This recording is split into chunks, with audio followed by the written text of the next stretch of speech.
আল্লাহ আপনার বান্দার রমজানের এই নেকিটা 70 লিখতামনি।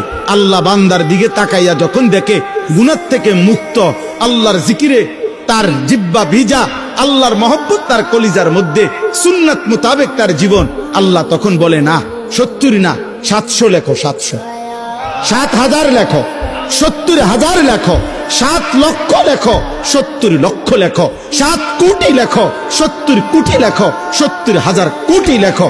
এক সেজদা, এক সেজদা, একবার সুবহানাল্লাহ বললে আল্লাহ বলে লেখো 70,000 কোটি সুবহানাল্লাহ লেখো। কোন কোন বেলায় আল্লাহ মহব্বতের জোশে, আল্লাহ তার মায়ায় আল্লাহ বলে ফেরেশতা তুমি লিখো না, আসা আক্তুবু, আমি আল্লাহ নিজেই লিখবো। এই নেকি তুমি দিয়া পারতা না, আমি দেবো আমার বান্দার নেকি। বলেন বাপ, বলেন। আহাজ মুসলমানের সন্তান, যদি তোমরা